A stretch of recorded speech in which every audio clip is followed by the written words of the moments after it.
Now let's move on to the next program. Bryden, where are you? Oh, I think Bryden left me for a skit. Now, let's invite the KPA juniors to perform a skit. Woo!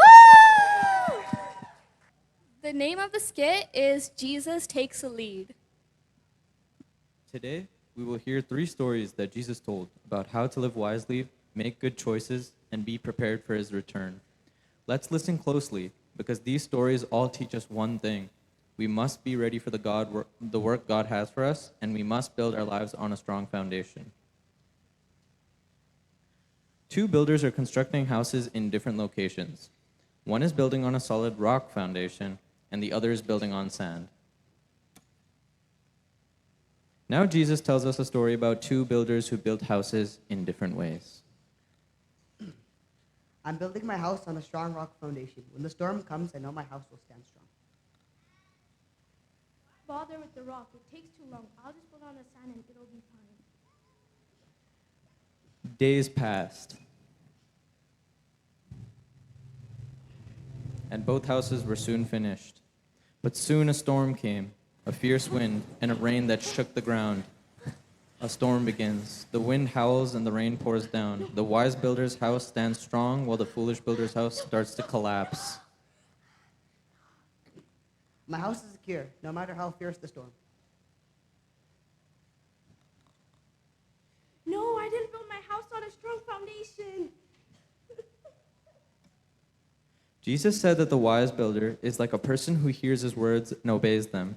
The foolish builder is like someone who hears God's word but doesn't put it into practice. When the storms of life come, only those who build their lives on the solid foundation of God's word will stand strong.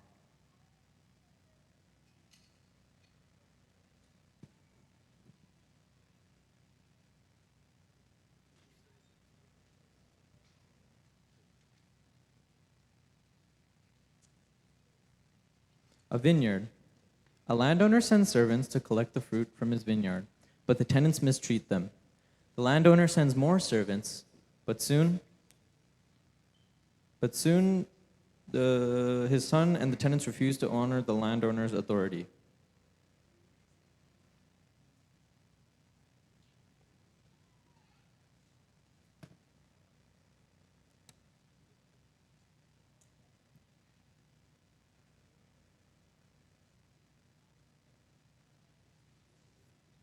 A vineyard. A landowner sends servants to collect the fruit from his vineyard, but the tenants mistreat them. The landowner sends more servants and finally his own son, but the tenants refuse to honor the landowner's authority.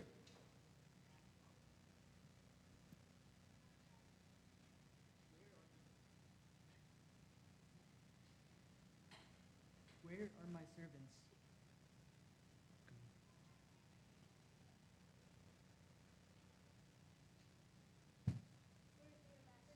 Where is master?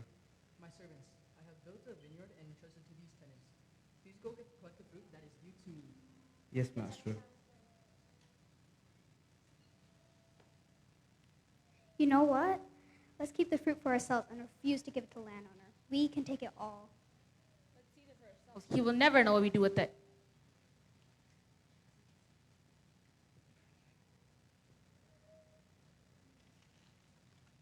Here are the orders from the master. These are the fruits that you owe us. Go away. We don't want you here.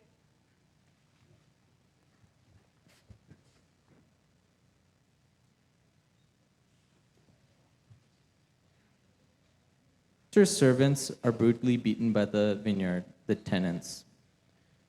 Soon, the head servant goes to tell the master about what had occurred.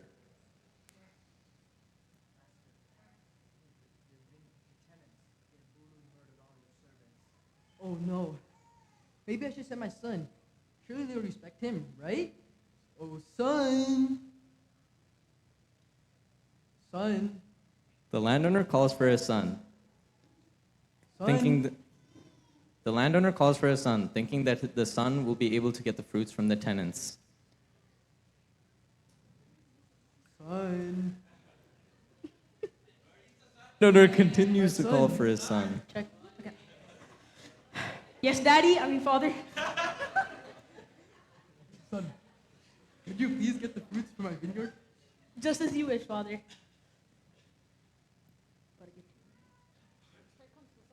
Kill him and take her to vineyard for ourselves. No.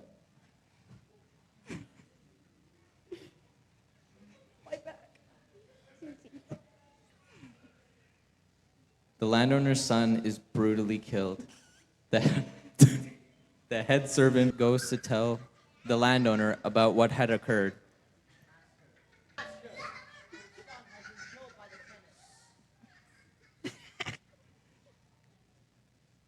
Jesus told us this story to show how people often reject God's messengers and even his son. The tenants in the vineyard were supposed to take care of what the landowner gave them, but instead they misused it. God calls us to honor him and be faithful to what he has entrusted to us and not to take his blessings for granted.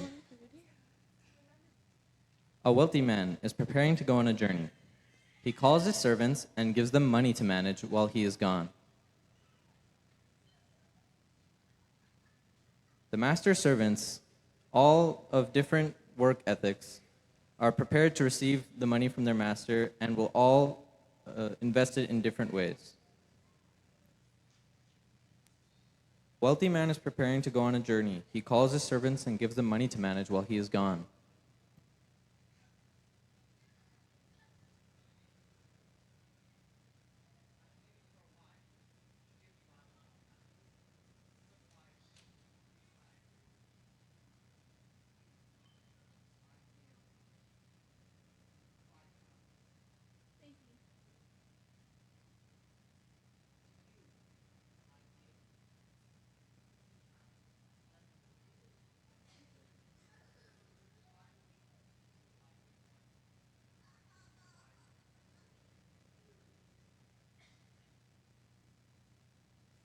Master leaves, and the servants get to work.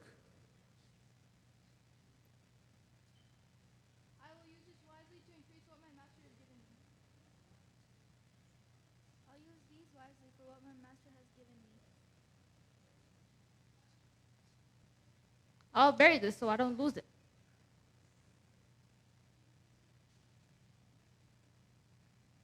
Master returns and asks the servants to give an account of what they have done.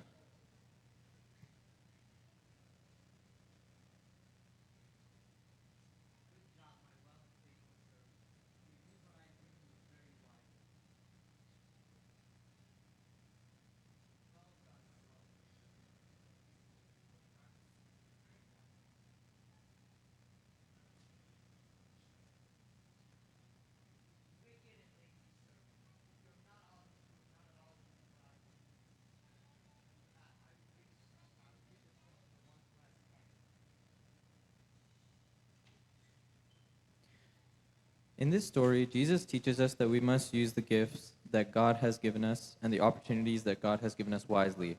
Just like the servants, we are called to work with what God has entrusted for us, for he will return and ask us to give an account.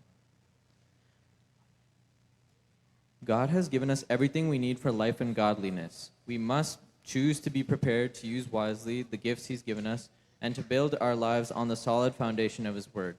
When we do, we will stand firm in the storms of life and be ready for Jesus' return.